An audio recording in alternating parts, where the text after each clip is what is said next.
Hello and welcome to this joint event from the APPG for Alternative Dispute Resolution and the Chartered Institute of Arbitrators. I'm Lewis Johnston, Head of Policy and External Affairs at CIARB, and depending on where you are, I know our audience today is joining from all over the world. I'd like to wish you good morning, good evening or good afternoon. I'm truly delighted you're able to be with us. We're here to launch the UK All-Party Parliamentary Group for ADR's report, Securing the UK's Position as a Global Disputes Hub, Best Practice Lessons between Singapore and the UK. The report is based on a fact-finding trip to Singapore undertaken by the MPs, as well as an APPG evidence session held in Westminster in April last year. Firstly, I want to thank all those in both the UK and Singapore who contributed their perspectives to the APPG. It is your expertise and experience that made this report possible, and we're really grateful for everything that you contributed. The full report is now available on the APPG webpage, and as officially registered attendees today, you should already have received a priority link. I encourage you to read it at your leisure. What's more, we can look forward to hearing directly from the report authors, MPs John Howell and John Speller, who will soon discuss their recommendations in detail. So I'm not going to go through every point with you now. Instead, I want to provide a brief overview of the 5 core themes at the heart of the report, which the MPs can expand on later on. Firstly, a common factor identified in the report is the value of a holistic approach to strengthening non-court dispute resolution, both domestically and internationally. And in this regard, the report calls for a whole of government approach to disputes policy. In practice, this means government being proactive in driving the wider and deeper use of ADR and properly understanding the pivotal role that arbitration and ADR play in underpinning trade and investment. They should not be seen just as subdivisions of the legal services sector. This approach will also allow government to better coordinate with existing sector initiatives through which dispute resolution professionals are already aiming to speak with one voice. And I think in this regard, the Legal UK group comes to mind. Secondly, the report pushes for a continuation and acceleration of the growth in mediation as a commercial dispute mechanism. Specifically, it calls on the UK to sign up to the Singapore Mediation Convention, work with the sector to train a wider cohort of expert mediators, and equip the judiciary with the knowledge and skills necessary to fully integrate mediation within the legal system and hence alleviate pressure on the courts. Thirdly, we turn to how ADR can better meet the needs of business. The report emphasises ADR's origins as a way of allowing businesses to avoid costly and often disruptive litigation, and identifies innovation and agility as the key characteristics which have made ADR such an important part of our vibrant commercial ecosystem. The MPs urged the sector to fully embrace this tradition and develop an ever wider and ever deeper choice of dispute resolution mechanisms for business. Fourthly, the report is clear that prevention is better than cure and calls on both government and ADR professionals to work to embed avoidance mechanisms such as conflict avoidance boards. For government, this will involve utilising conflict avoidance boards on major public procurement projects, particularly, but not exclusively, in infrastructure and construction. Finally, the report propounds a holistic view of dispute resolution that looks beyond the legal community and opens up to more practitioners from non-legal backgrounds. As the MPs will explain in more detail later, in their view, this is essential to prioritising function over form in the management and resolution of disputes, and will create an environment in which all disputes professionals can better embody the spirit of innovation and flexibility referred to earlier. This report is intended primarily for policymakers and the sector in the UK, but the lessons that it provides will be of use to everyone, whether they're in the UK, in Singapore, or further afield, and have an interest in promoting the use and benefits of ADR. So I really hope you can get a lot out of today's session and will enjoy reading the report in detail as well. So those are the core themes. I know we're all now eager to hear from the eminent speakers that we're lucky enough to have joining us today. So firstly, I'm delighted to hand over to the British High Commissioner for Singapore, Cara Owen. High Commissioner, please.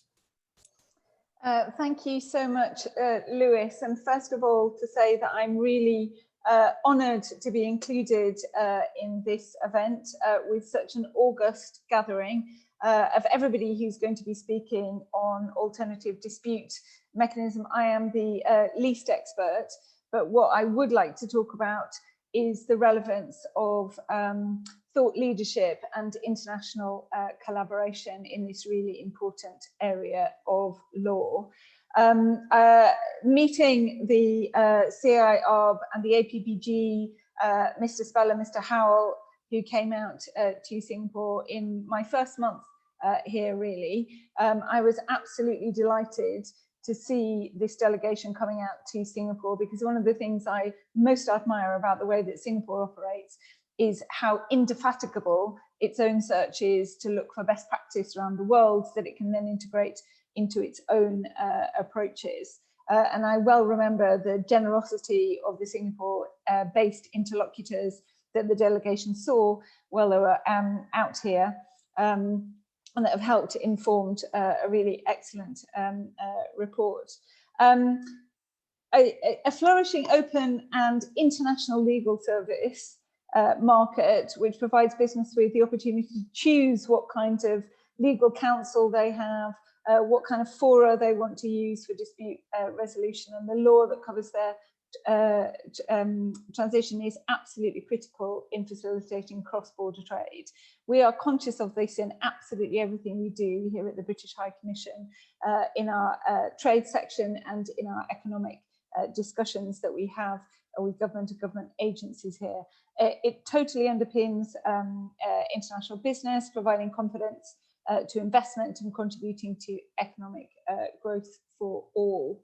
We are really conscious that in the British High Commission here and in the British Chamber here, that the UK's legal services sector is a really major contributor, not only to the country's economy, and it demonstrates consistent and reliable growth in that regard, contributing 25 billion to the economy, with a trade surplus that has more than doubled over a decade.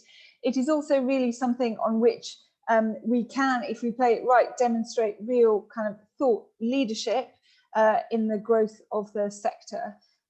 London is absolutely one of the world's leading hubs for arbitration, mediation and other forms of alternative dispute resolution.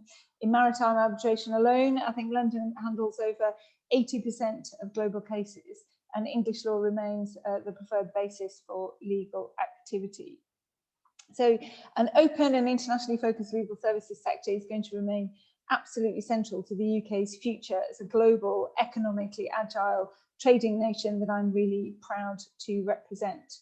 In Singapore, they see that situation really similarly, and Singapore has rapidly established itself as a major and global player in the legal services market.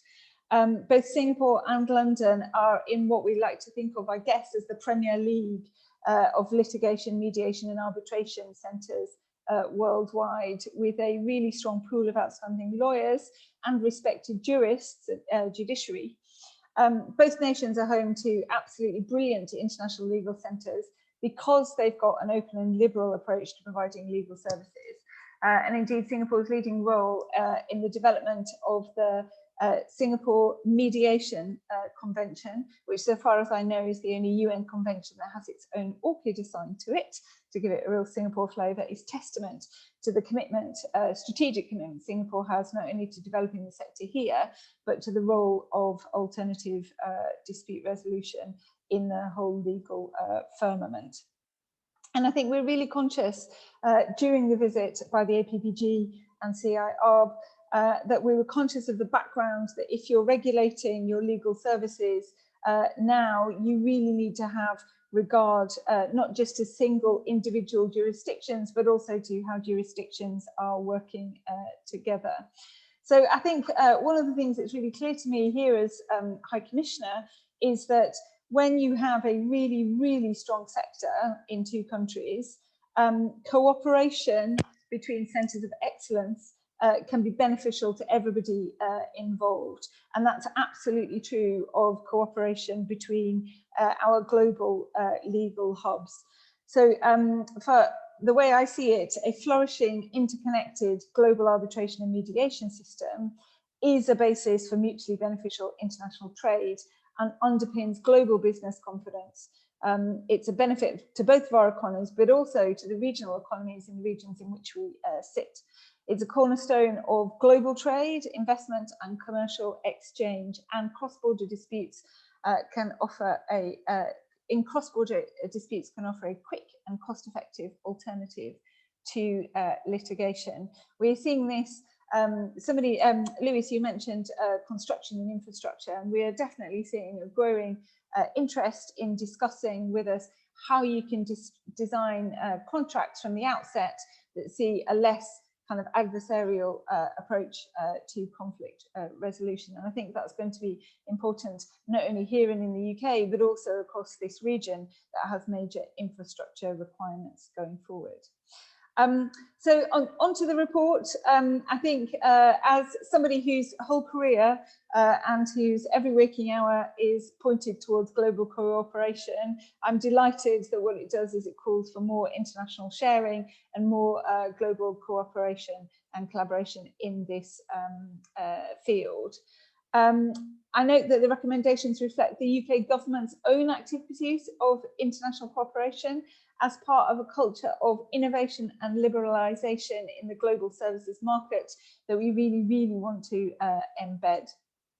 We're committed to strengthening knowledge sharing, bilateral working and shared approaches to future challenges. So the fact that we have this fact-finding visit to Singapore, which formed the basis for today's report, is a brilliant example of cooperation, and I think will form a basis for future learning and collaboration on an ongoing basis to the benefit of business and to the sectors in both countries. It's good also to see the report calling for a clear and coherent voice promoting the UK as a dispute resolution hub on the world stage. That's something I feel really strongly about, and so do my team. And the sector thankfully helps us do that, and so does this report. It reflects our international standing and the UK's vibrant arbitration sector. So we are really committed to the promotion of an arbitration sector which is competitive, dynamic and responsive to the needs of business. And it's essential to maintain that, that we maintain openness and ongoing global collaboration and best practice sharing. So thank you once again for coming to Singapore. Thank you so much to the Singapore participants for their generosity, openness and really far-sighted sharing of what they are seeing in terms of trends and ways to manage these. I really hope the rest of this event helps demonstrate what more we can learn through such kind of collaboration. Thank you very much, Lewis. Thank you very much, Cara, for those kind words, and I fully agree that the spirit of collaboration and mutual learning is really at the heart of what makes both the UK and Singapore successful. And I think there's no better exemplar of that than the ADR profession itself.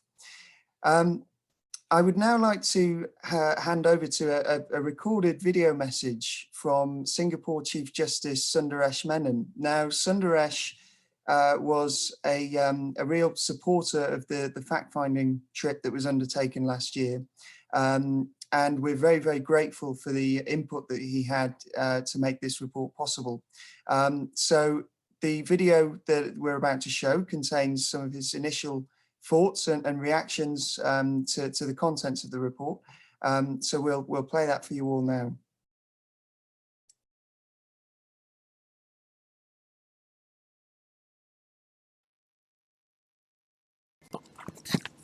Good morning. Let me begin by congratulating the All-Party Parliamentary Group for Alternative Dispute Resolution on completing its study and report on best practice lessons for the future of dispute resolution in Singapore and the UK.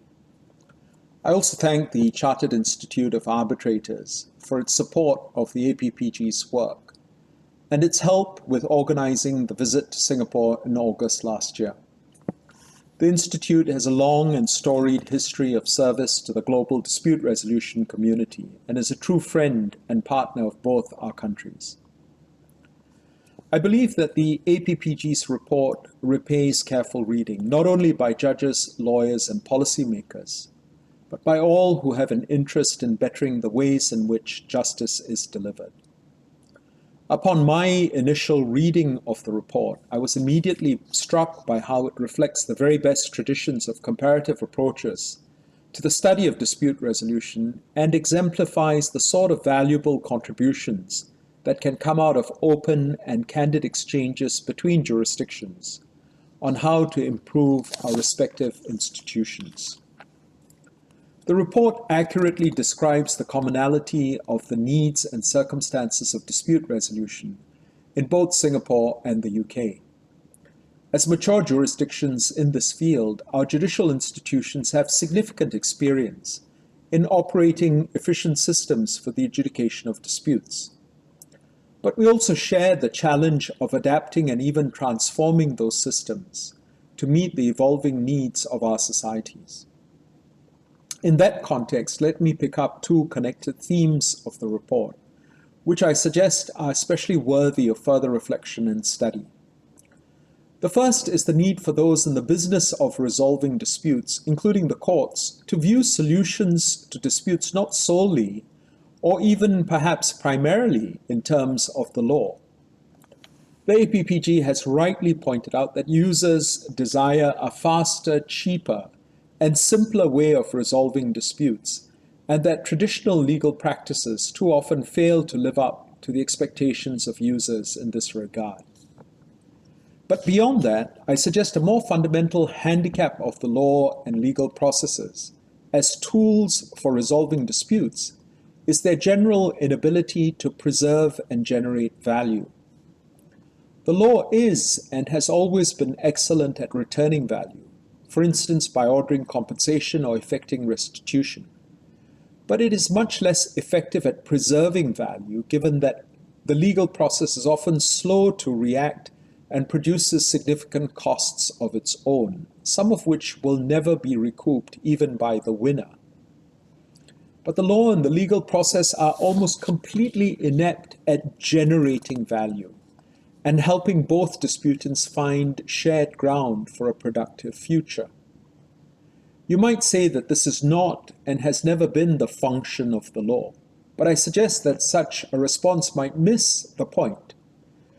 If courts and other institutions of dispute resolution identify with the goal of producing more positive and constructive outcomes for their users, then they ought to view their role and function through a broader frame.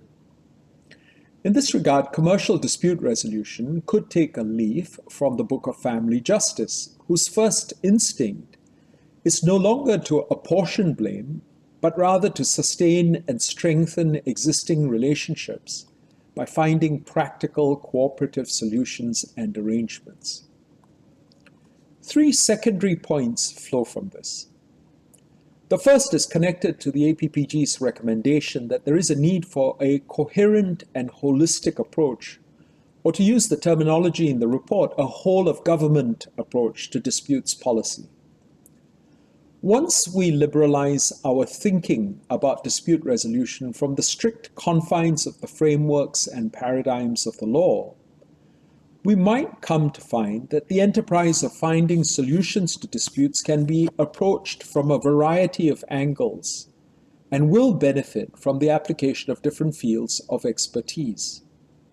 In other words, dispute resolution is and ought to be as much a subject of careful policy and interdisciplinary thinking as it is about the law and legal reasoning.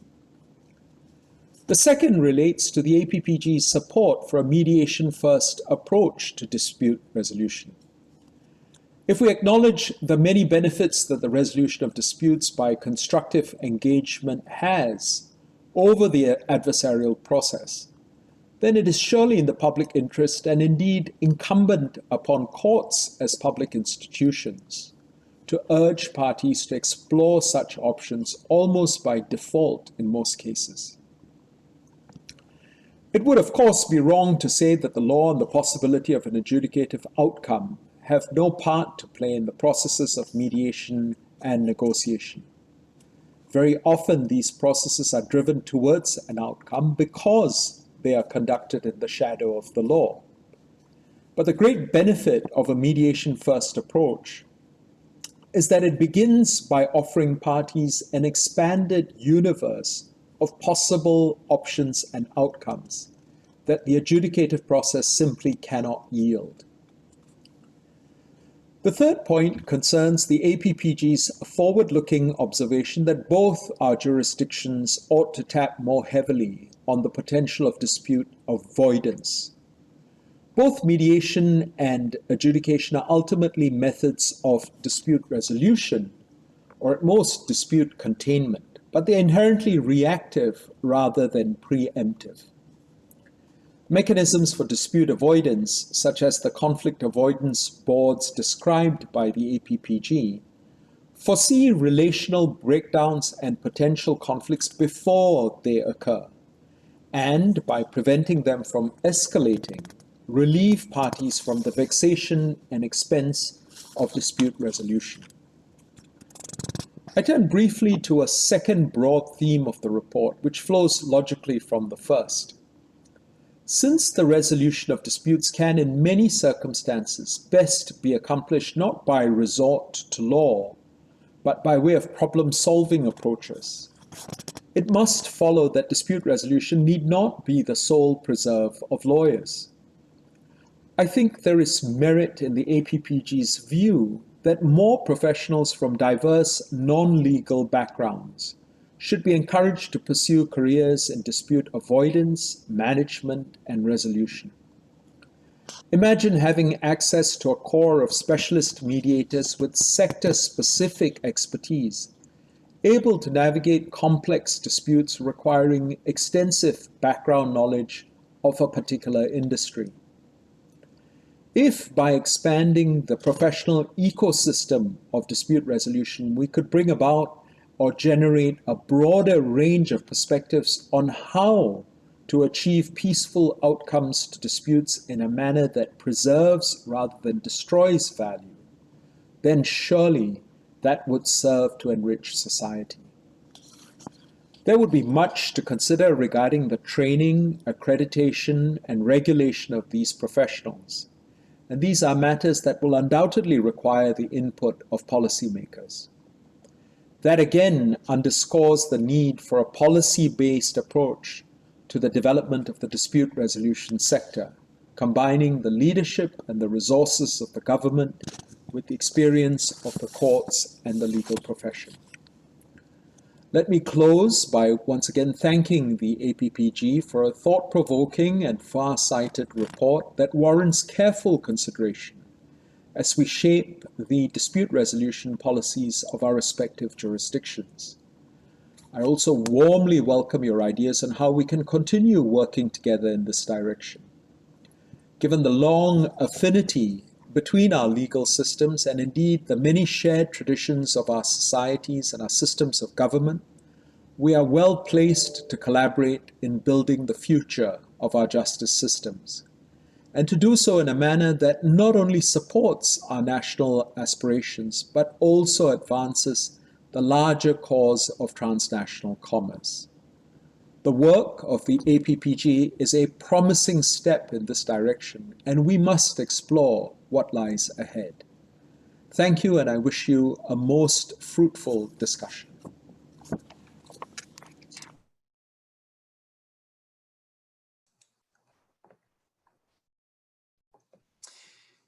That was Chief Justice Sundaresh Menon there. And again, I'd like to reiterate how grateful we are to the Chief Justice, his team, everyone in Singapore who contributed to the fact-finding trip last year, and also everyone in the UK who contributed both to the evidence session in Westminster and has also submitted their ideas to the APPG separately as well. So now I'm very pleased to be able to hand over to my colleague, Camilla Godman, who will be chairing a panel discussion in which both John Howell and John Speller will be discussing the contents of the report in conjunction with our own CIR President, Francis Xavier. So Camilla, over to you. Thank you, Lewis, and good morning and good afternoon to everyone who's joined us today. If I may, I will hand over to the authors of the report and the important people here today, and also to our CIR President, Francis Xavier, to give some opening remarks. And if each of you would just introduce yourselves as part of those opening remarks, that would be fantastic. So John Howell, MP, if you could introduce yourself and give opening remarks. Thank you. Thank you very much, Camilla. Well, I'm John Howell, as you've heard, and I'm the chairman of the APPG on ADR. And let me add my welcome to everyone who's joined us, and particularly to one person, if I may single one person out, and that's Ian Christie, who is an old friend of the APPG and is now working with the Lord Chancellor to look at the issue of mediation. Now, as you've heard, the UK has major strengths in this area, but the purpose of our visit to Singapore was to learn from what they have been doing, and also, most importantly, to share information and to share experience. The UK has excellent facilities for ADR, but the question is, what do we do with it to ensure that we are still able to be a great place for dispute resolution? And I know that John and I are really grateful for the friendship and the willingness to talk openly with us that we found when we went on our trip to Singapore. Now, the UK has brilliant dispute practitioners, many from the legal profession, but as you've just heard from the Chief Justice, from an increasing number from outside of the legal profession. We also have a virulent, fair and impartial judicial system on whose judgments we can rely. We've also seen from the Chief Justice some indications for the future, and I'm very pleased to have voted for a means of making sure that we can implement the Singapore Mediation Convention as soon as possible to make sure that we have that on the statute box. But overall, I think there is, we cannot take anything for granted, and there is a feeling that there is more than a touch of complacency here in London. A complacency about how we can ensure that we continue to be a hub for attracting more dispute resolution. And we have highlighted a number of means of addressing that in this report.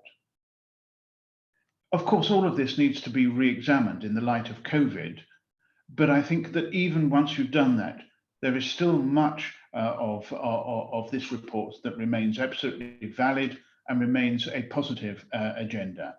And I'm very pleased that we are having discussions right across the board on the part that ADR can play in our lives.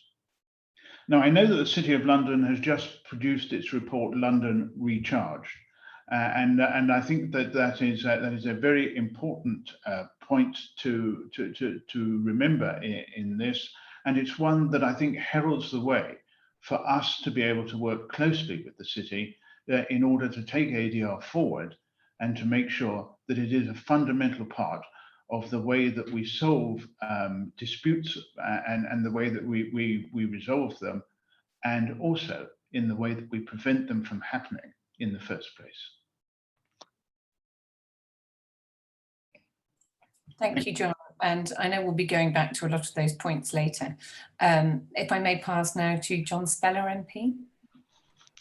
Well, thank you very much, Camilla. And I'm John Speller. I'm a Labour Member of Parliament. And in the period of the last Labour government, I was at different times Minister for the Armed Forces, Minister for Transport, Minister for Northern Ireland. You get involved in a lot of negotiations there, and Deputy Chief Whip. And also, I'm the chair of the All-Party Singapore British Friendship Group here in the UK Parliament.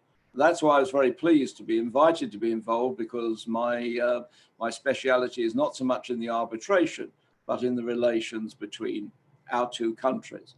And I think what we should firstly record, as we do in the report, is actually the successes that we have both had in the evolution of our systems of legal decisions, but then also moving on to arbitration.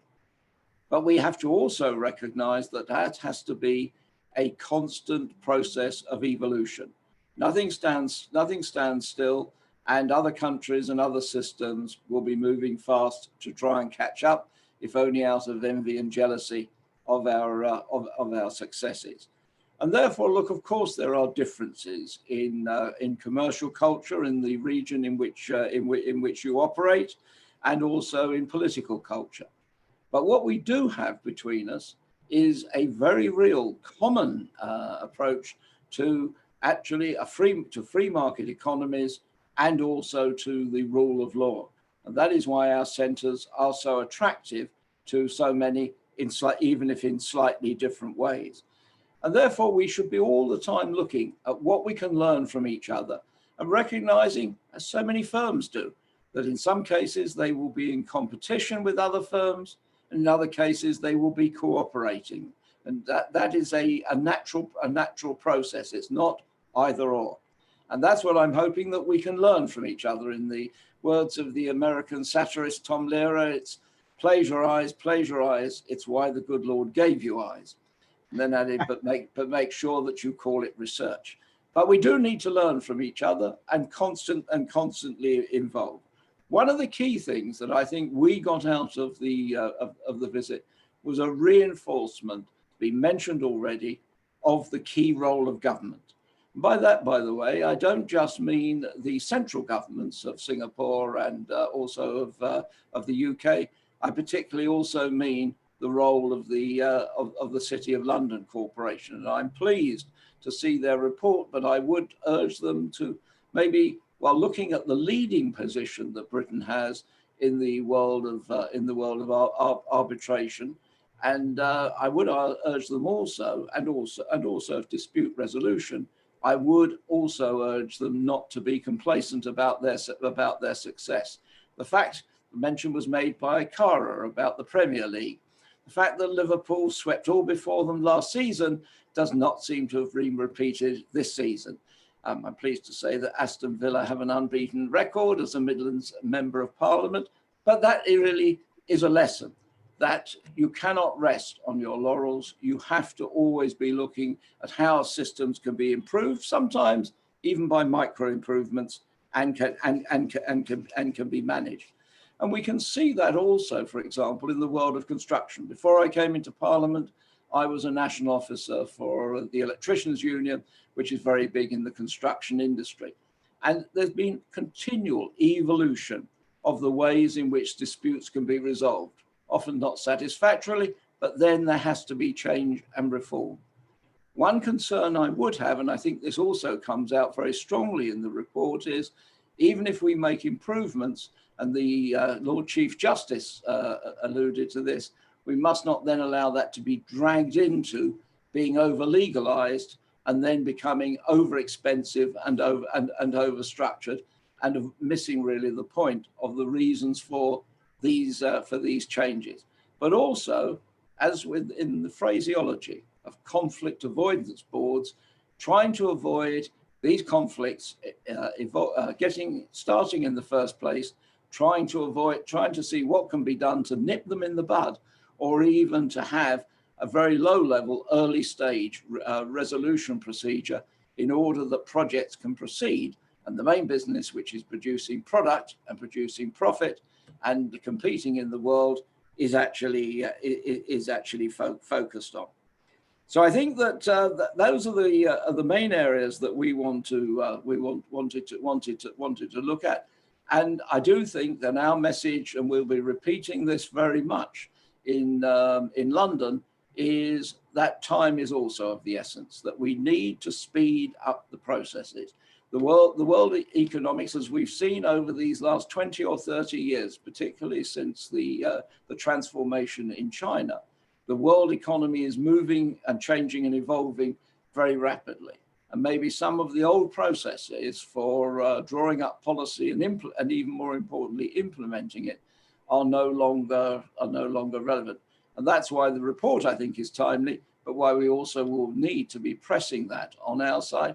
But also, I hope that Singapore will be taking some parts from this, and we will keep a regular watch on what's developing in Singapore in order to see, for example, the way in which they've provided infrastructure, physical infrastructure, as an important element in providing a focus and a nodal point, and then inevitably then attracting and growing an ecosystem. London has a huge ecosystem. We're urging them not to take it for granted, and I hope we're pointing out some signposts to the future as to how to do that.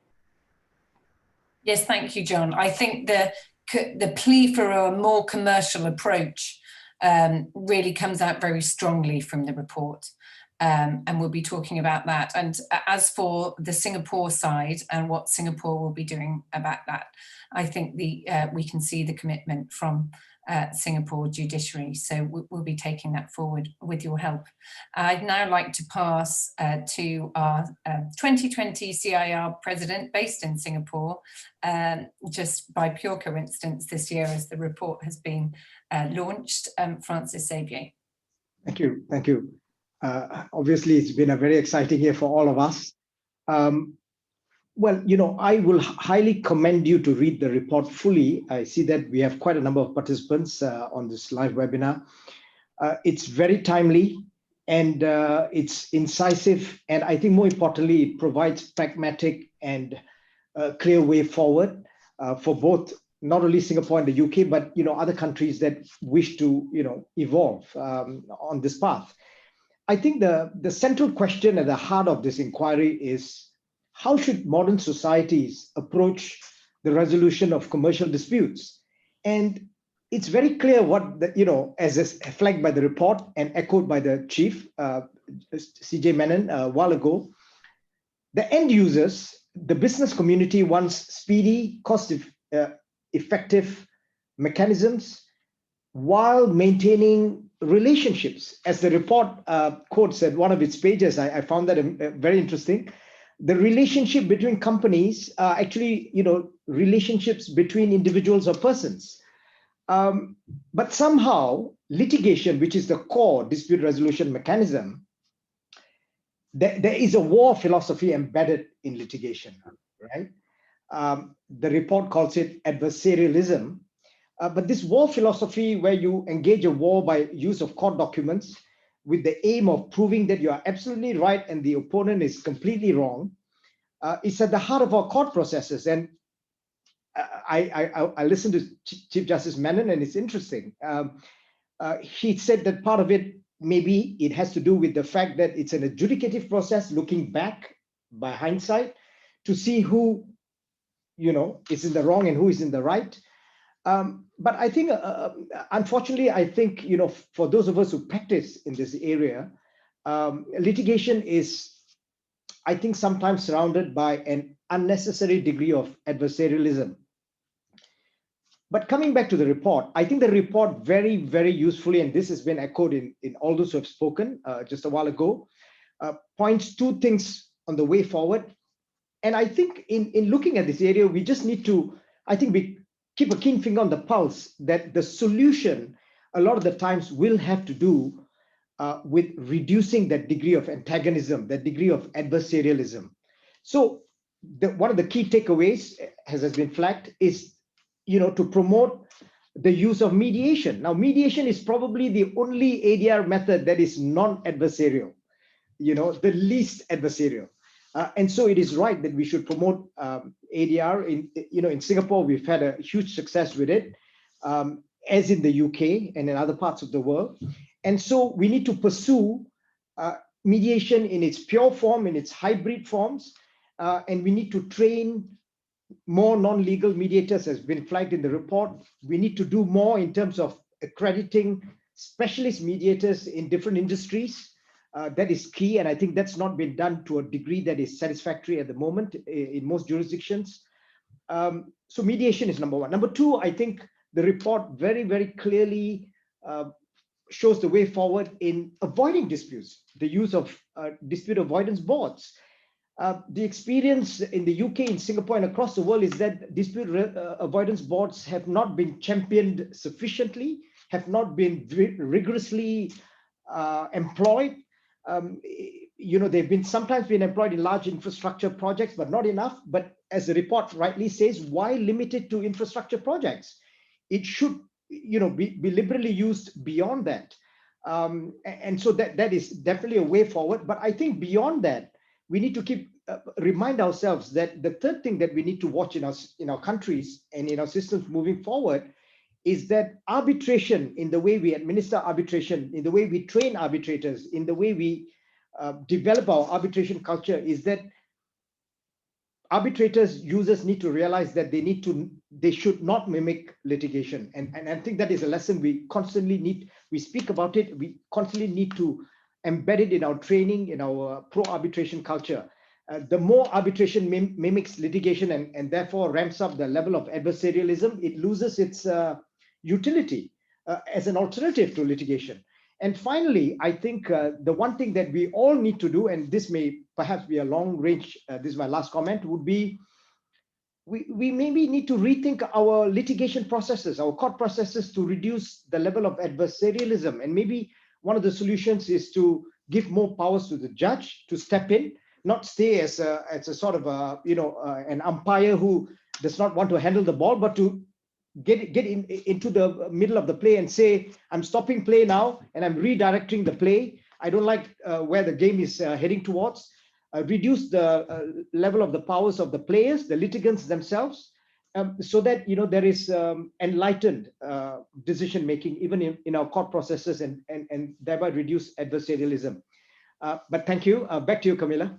I particularly like that last point, Francis, and I think that also comes out from the MP's report.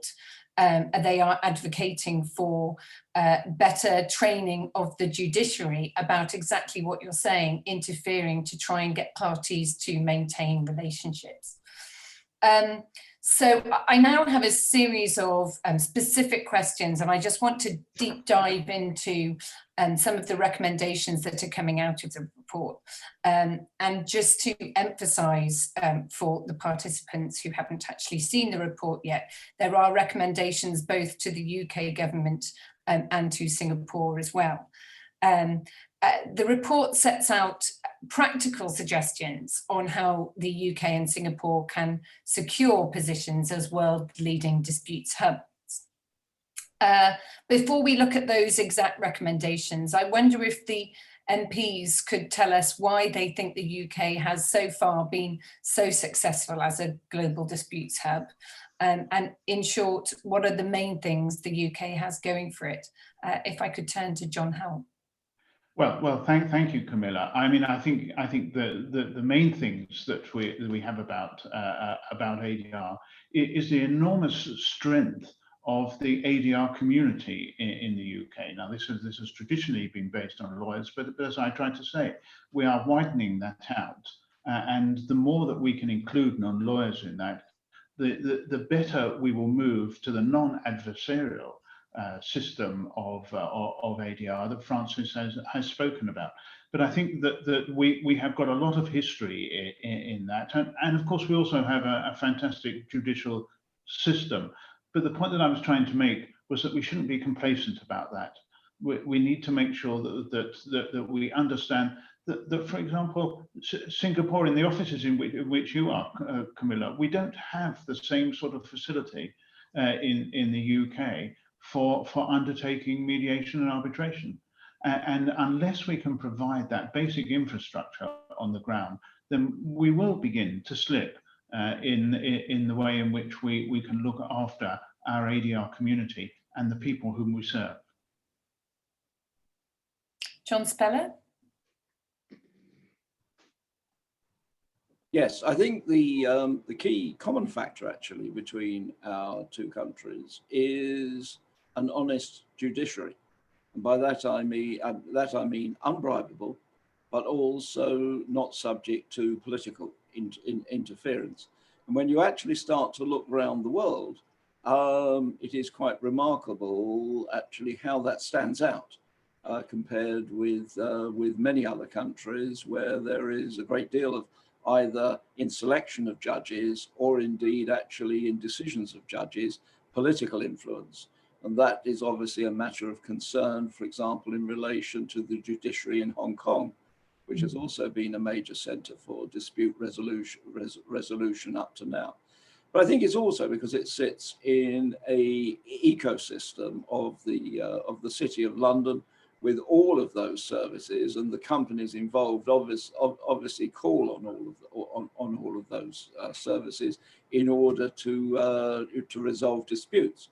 I think the central message that we're putting is that what we cannot have is almost, not sure if this is the right word to use, the over-professionalization of the representation, which escalates costs. And there is always a tendency for individuals and companies and individuals within companies. Because what I've also found in time is sometimes it's people in the middle rank of the company who are desperately trying to defend a position which may not be in the interest of the company, may not be properly cited by the senior management, but they're fighting these disputes, which is more about their own position than it is about the interests of the company, or indeed of the final consumer. And when we talk about users, say particularly with construction and infrastructure, the ultimate user is very often the public. And if vast amounts of money are spent in delays because of disputes and also the cost of disputes, in the end, it's the taxpayer that picks up the tab. So the public have a very real interest in this. And so, of course, does government, who want to get the best infrastructure for the most reasonable price. Mm. I'd like to turn now to formulating an approach to a disputes policy in the UK. One of the key themes of this report is that there needs to be a whole of government approach. And perhaps you could both elaborate on what is meant by that. Do you want me to start? Yep. Yes, please. Yes. I think by the whole of government approach, what I mean by that is that the whole of government is focused on taking ADR and taking conflict avoidance as an essential part of its business. Now, as an APPG, we have been doing a lot. I mean, the whole purpose of the APPG is to promote the role of ADR right across the UK, but particularly in government. And we've had very good conversations with the Cabinet Office, with the Ministry for Housing, Communities and Local Government, for example, and other departments to ensure that they understand what is involved in this and can put it into place. And so far, I've been quite encouraged to see that we are moving ahead with that. And you know, I think it's a very good thing that the Lord Chancellor has got a mediation advisor in his team. Absolutely. Yeah. Yeah, well, I think what it's looking at is government has a number of roles, for example. It's government as legislator, government, as John's just describing with the Lord Chancellor, as administrator. But it's also, for example, government as customer. Government is a huge purchaser of services and goods. And if government, therefore, prescribes in their invitations to tender how matters and disputes are going to be resolved, both between the contractor and the government, but also between the contractors and very often their subcontractors, and that's not just in construction, that's across a whole wide range, then actually they are able to drive that process and using the weight of government purchasing in order to speed up matters. In the same way with the City of London, city law is a very welcome development. But again, the city corporation have to see this as a holistic approach, which also includes their role in providing the physical infrastructure, as John was rightly saying about sort of Marshall Chambers and others, providing the infrastructure that therefore facilitates and also accelerates the process.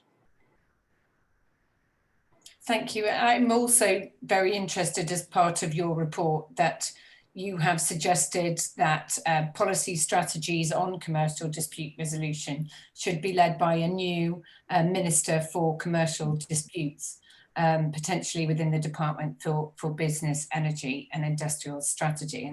And I hope that that point's picked up. Because somebody in government has to have ownership, because if it's divided up between, of course, there will be responsibilities, but somebody has to have the ownership in order, therefore, to provide the necessary stimulus and also the progress chasing to make sure that things move in real and realistic time, rather than, I'm afraid, in traditional Whitehall time.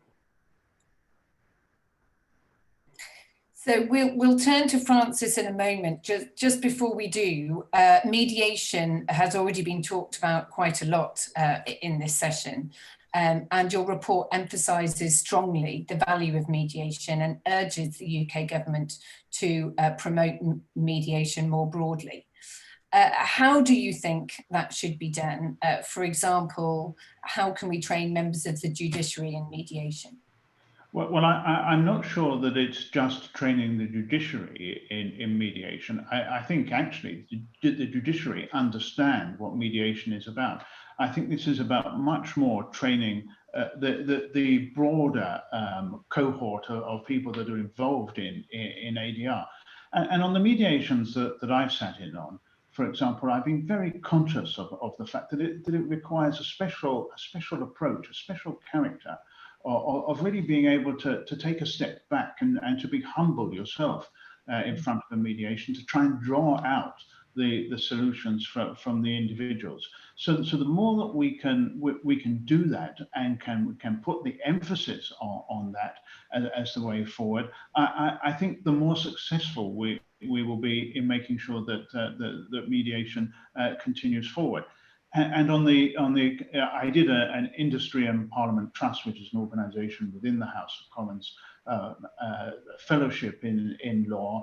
And I remember sitting in the commercial courts with a couple of judges who were switched on enough about what mediation was about, in two cases that I sat on, to recommend to the people in there they should go away and get mediation and then come back to the courts before a judgment was passed. And I think that is by far the best way of proceeding.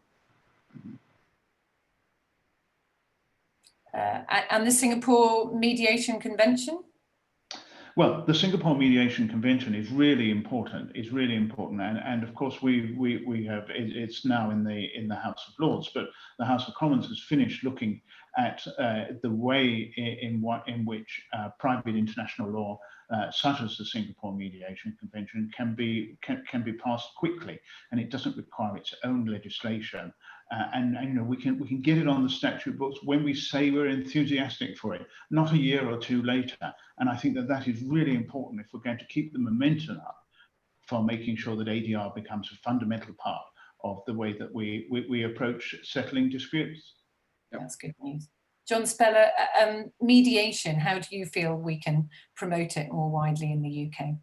Well, I think in some cases, judges in all sorts of cases do recommend this and urge people to take matters, not just in commercial law, you know, just in individual cases, urging them to take this away and not rack up huge costs.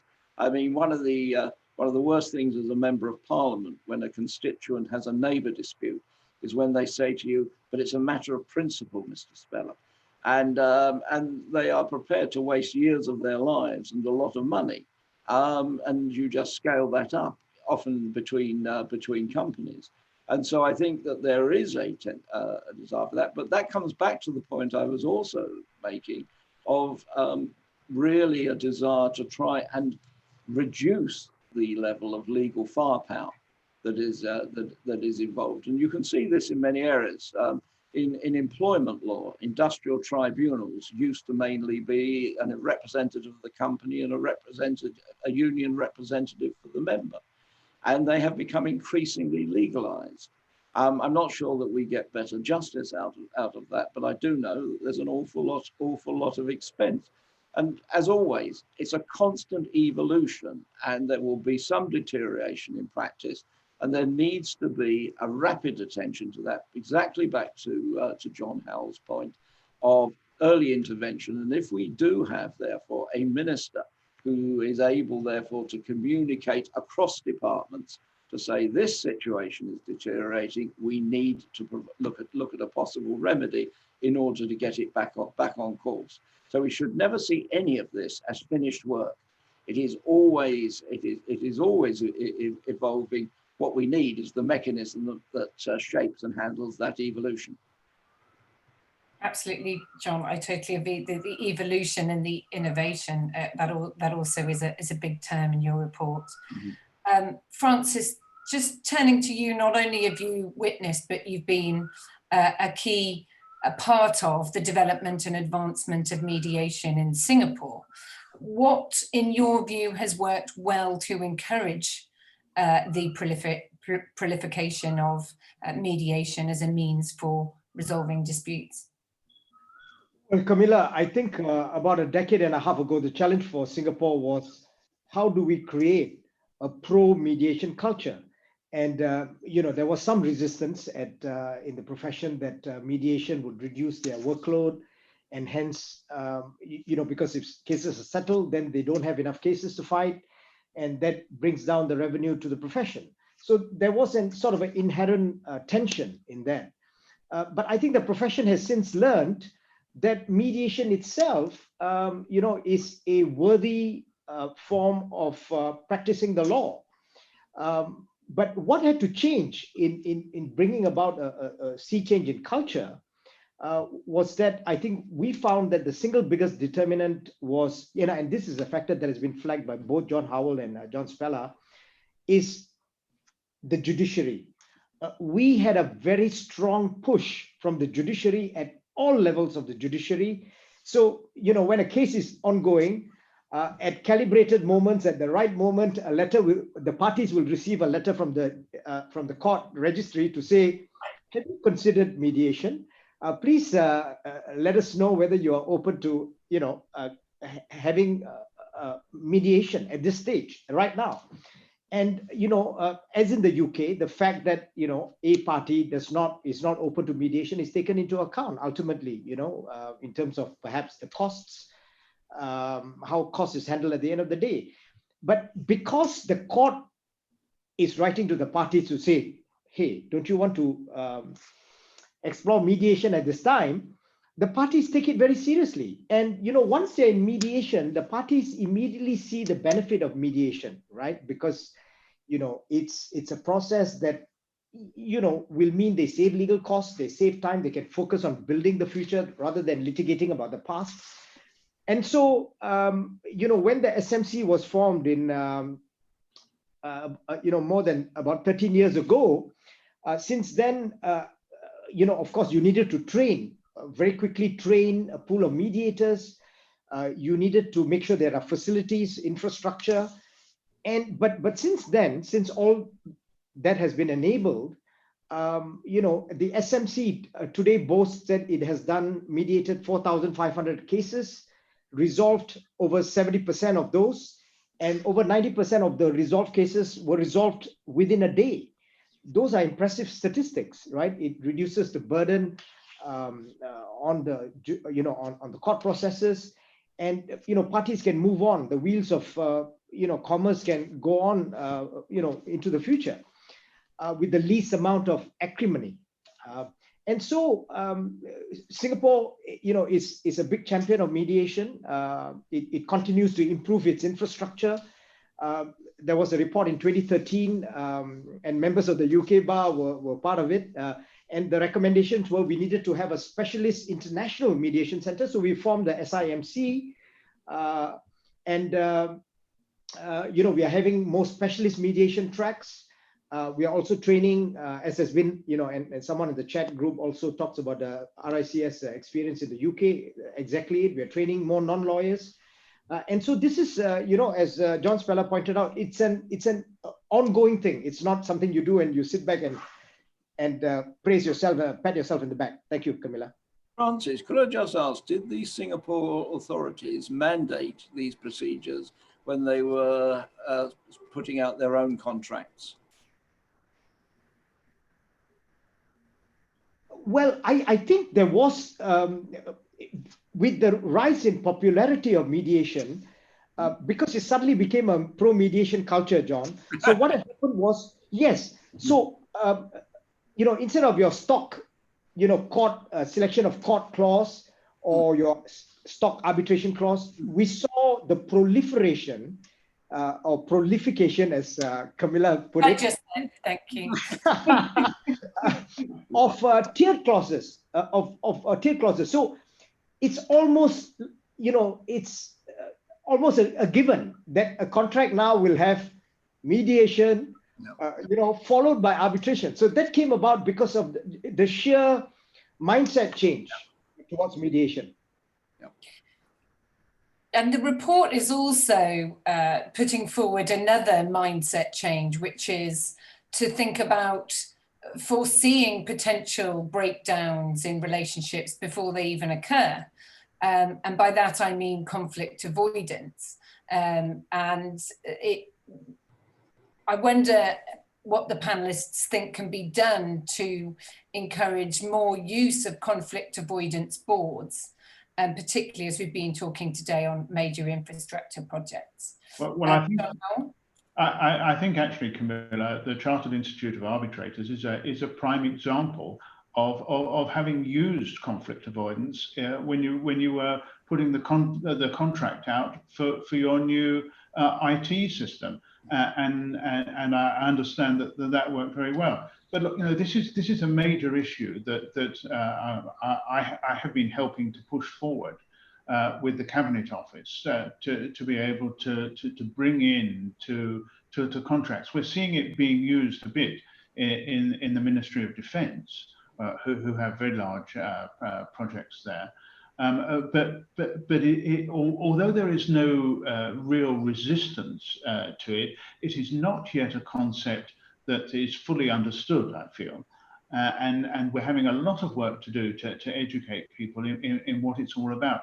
And the biggest thing that we can bring out to people is it's great having the facilities to resolve a conflict when it's arisen, but so much better to stop that conflict arising in the first place. And that's where there is so much similarity in the sort of mediation skills and the conflict avoidance skills that the two dovetail very well together. John Speller? I think John said it actually very effectively. Yeah. Camilla, I'll just add this. I think the one thing that I have to point out is that whilst some quarters do use dispute avoidance boards very, very usefully, but I think generally in the legal profession, right? I can't certainly speak for the UK, but certainly in Singapore, I think there is not sufficient spotlight, not sufficient knowledge, not sufficient. Perhaps you have some in limited quarters in the construction industry, in the big project space. But I think in the general space, I think the CIR perhaps can play a leadership role in this, in running specific trainings. I think something has to be known properly before it can be unleashed. You've got binding, non-binding forms of dispute resolution boards. You've got technical boards, you've got financial boards, and how they all interrelate. And the main thing about this use of dispute avoidance boards is that it's not driven by government. It's not driven by legislation. It's principally contractual. It's something that you craft at the contracting party level. So I think we certainly need to create more awareness of the utility, the effectiveness, and how they, individual contracting parties in the commercial world can utilize this to the great benefit. It is very effective because you don't even get into a proper dispute and you don't even start a war in whatever immediate adversarial or non-adversarial forms. So it's a great recommendation in the report. But I think we, the Institute, need to go on a education enlightening sort of a mode. It's absolutely in the plan. Camilla, I completely agree with Francis there. And so what I've seen with the Institute is that that's precisely what we're trying to do in the UK. And we shouldn't, if we get resistance for that, we shouldn't simply accept that resistance and fall back. This is a question of going back and back again to get the point across that this is about solving the dispute before it starts. And that has to be the best way forward. And also stressing, as I was saying earlier, that at the end of the day, it's the customer, whoever that customer is, individuals, other companies, or indeed government and taxpayer, it's the customer who pays for needless friction within the system. I agree. I think there needs to be education around to users of ADR that you need to spend a bit of money to ultimately save money. And I think just presenting some of the cost statistics should be scary enough to try and encourage the use of CABs. But I think it will be a long period before they're embedded in contracts. I know in Singapore, they introduced last year an infrastructure protocol that has a conflict avoidance boards, but it's only so far been used in one contract, and that's been stalled by COVID. So I think it'll be a few years coming before we see these really coming out. But we do know from real life evidence that avoidance of unnecessary conflict can make huge improvements. A big example is Terminal 5 at London Heathrow, which was a groundbreaking agreement, largely mirrored also in the Olympics. And there was a major reduction in disputes, both labour disputes and commercial disputes. And that was massively to the benefit of those projects. Yeah. And so in those conflicts avoidance boards, we're also proposing that there are less lawyers and more people with sector specific expertise. And that brings me to my next question, which is about making the disputes profession more conducive to the needs of business. What do you both think the sector needs to focus on? John Speller, why don't you start this one? Yes, I mean, again, I think that, that it's making sure that you have people who have a degree of knowledge of the area which they are covering, but equally are not so imbued in the existing culture that they will still see that through a completely legal prism.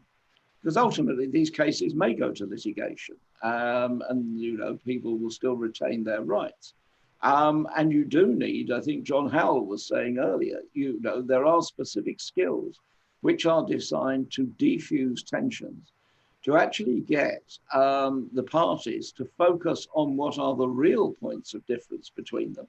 Because very often it becomes a kitchen sink of a sort of massive statement of grievance, rather than the specific issues that are the real true commercial points of interest, and actually then basically de-escalating to a point where there can be an acceptance and an accommodation. Now that may well, it will not work in all cases, but it can make a major change, both in terms of speeding up dispute resolution, exactly as Francis says, enabling the parties to focus on building for the future rather than litigating the past. We should accept that it will not work in all cases, but it could still have a major change. And it's also then to attract people from other disciplines who maybe have not considered this role before. In order to come into the area of work, they will need a knowledge of to acquire a knowledge of contract law in the process. But they do not need the full panoply of those skills. But they do bring other skills, other disciplines, and other perspectives. And particularly if it's a case where parties basically sort of agree on who the arbitrators will be, we will then be building up a list of people whose expertise and judgment is then recognized and then becomes an established part of the framework, in the way at the moment judges who have that particular expertise are part of the framework. Yeah, but broadening it will adopt a more flexible problem-solving mindset. Yeah, and the parties in the end will be the ones who decide whether that is acceptable. And if their experiences and the experience of their colleagues in their particular sector is that these arbitrators are people who understand the business, and even if they lose, they recognize that they've had a fair decision, then that will generate its own momentum. And I think, but we need to start that process and move it on in order for that to then start to self-generating. John Spadder? John Howell? Camilla, I think there are two high-level things that I would want to concentrate on that. And actually, you've already mentioned the magic words there of problem solving. If we can move this on to a question of trying to solve problems, rather than, as Francis talked about, an adversarial approach of trying to bat it out, we're halfway there. We're halfway there, even before we sit down to look at the dispute. And the second thing that we need to do is to focus on the outcome of it rather than the process by which we go through it. And I think that is absolutely crucial. You know, it's very much a legal approach to focus on the process to make sure that we've got it right all along. But if we focus on the outcome, we can cut through this in really a very quick time indeed. And I think, you know, those are the two things that I would recommend above all. Yeah. Camilla, if I could just add this, you know, because the arbitration litigation mindset is to look back to see who is to blame and to apportion legal rights and duties, right? And liabilities. You see, but to look ahead and to say this is where the parties have gotten to, and then to craft or to generate creative solutions, as you know, John Howell just mentioned, moving forward. I can tell you the Institute's experience is that is a skill, a knowledge base in itself. And you know, litigation lawyers are not trained to think ahead, right? They are retrospective, hindsight looking. Corporate lawyers are better trained, but more importantly, it's the industry players, the non-lawyers who may know best what are the different creative solutions that could be brought to bear, you know, for at least a compromise or if not a win-win solution for the parties. Yes. I think that, and the Chief Justice, we haven't addressed all of the points that he made, but one of his points was that the resolution of disputes is best accomplished not by the law, but by this problem-solving approach. And he doesn't feel that it is the sole preserve for lawyers. And so I'm really pleased to see the recommendations coming out about expanding. And I already know that Singapore has taken that on board. And I look forward to hearing how the UK takes that on board. So I'd just like to close up this panel discussion before handing back to Lewis, and perhaps we have time for questions before we hear from Catherine. But I just wanted to ask all three of you what one thing you would like people to take away from the report. John Howell? Well, the one thing that I would like people to take away from the report is to look at all of us as players, as part of the players in the ADR system. We shouldn't just be confined to one group. What we've set out in this report is actually quite a bold vision for how we see ADR developing. And you know, if I can help in any way in taking that forward, then I am very willing to do so. John Speller? I think the key thing is to be innovative, to consider other possibilities, but to, as we've mentioned several times in the course of this discussion, to also recognise that time is a significant factor. And the world is becoming increasingly competitive, and we have to maintain that competitive edge that applies to both Britain and Singapore, and particularly as nations committed to open societies and the rule of law. It's very important that we learn from each other compared with those societies that are more autocratic. Thank you. And Francis? Well, you know, reading the report, Camilla, for me, the one thing that struck out is, you know, you are at the crossroads And it clearly points the way forward in terms of what we need to, how we need to rethink our court processes, as well as the ADR processes, such as mediation and arbitration in particular. And I think beyond that, how we can have hybrid forms. We should perhaps even think of hybrid forms involving court processes as well, not just ARP-Med, and not treat mediation as a complete diversionary track where you go off and then come back if that fails, but to kind of like have a more unified process, even including court processes. So I think the report calls for some soul searching, and so it's very timely. Thank you. Thank you. Thank you to all the panelists today, and thank you particularly to John and John as authors of the report. I'm really looking forward to seeing where this takes us. I'll now pass back to Lewis, who will close things off, and we'll also have some closing remarks from Catherine.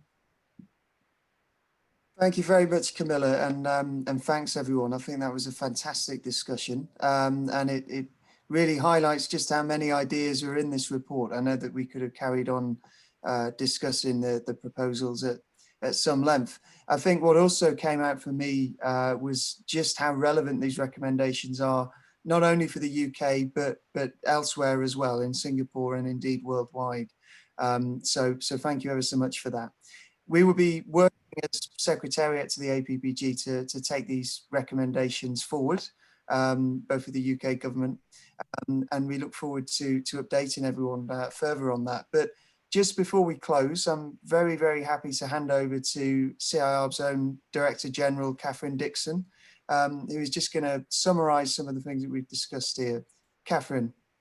Thank you, Lewis. Thank you. So I'm Catherine Dixon. I'm the Director General of the Chartered Institute of Arbitrators, and I'm really proud to lead CIARB as a mediator and a lawyer, and as the Secretariat to the UK All-Party Parliamentary Group on Alternative Dispute Resolution.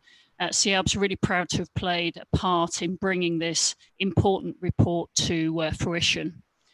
CIARB's a global professional body for the avoidance management and resolution of disputes, with over 17,000 members in more than 150 countries. And we're dedicated to a world in which disputes are resolved quickly, effectively and creatively. I think this report demonstrates how ADR can provide a solution to help effectively resolving conflict. And I believe that ADR is also vital in supporting the rule of law, enabling access to justice, and ensuring business certainty, which is so crucial to economic success, and as identified by Chief Justice Menon, in delivering value. Like the speakers today, CIARB believes that the development of effective dispute mechanisms across the world should be a priority, as it has the potential to enrich all of our lives. This report shows that the UK and Singapore are global powerhouses in resolution of disputes. In a spirit of collaboration and mutual learning, the APPG group for ADR has suggested lessons that both jurisdictions can learn in order to continue to develop and thrive as dispute resolution hubs. The recommendation in the report will be of interest to anyone with a desire to promote ADR anywhere in the world. From making greater use of international commercial mediation to embedding mechanisms for avoiding conflicts from arising in the first place, and from proactive government engagement to promote ADR to efforts to draw a wide range of expertise into the dispute resolution profession, this report offers imaginative ideas for promoting ADR across the world. Thank you all for taking the time to join us today, and I do hope you enjoyed the session. I'd also like to say a special thank you to John Howell MP and John Speller MP as the originators of the report, Chief Justice Menon for supporting the fact-finding visit last year to Singapore and for his speech today, all those in Singapore who met with the MPs last year, including the High Commissioner Cara Owen and Cara's contribution today, all those in the UK who engaged with the APPG during their evidence session in April last year on London as an international dispute hub, including Jonathan Wood, Lucy Greenwood, Paula Hodges, Jordan Cummings and Audley Shepherd. Our launch speakers today, Camilla Goodman and Francis Xavier, the CARB's president, and for their role in bringing this report to fruition. And last but by no means least, Lewis Johnson for the significant role he played in pulling this report together and organising today. Thank you, and thanks again for your attendance today. You'll have seen a link to the report on the chat, but the report is also available on our website, and I do commend you all to read it. And I look forward to talking to you again next time on how we're taking the recommendations in the report forward. So thank you all for your participation today. Thank you very much, Catherine. And I'd like to reiterate the thanks to everyone for joining us here today. A recording of this webinar and including the panel discussion will be made available on the APPG webpage after this event as well. We look forward to keeping you all informed as we go forward. So thank you, everybody, and thank you again to all of our panelists. And I hope you have a great day ahead wherever you are in the world. Thank you. Thank you. Thank you. Thank you.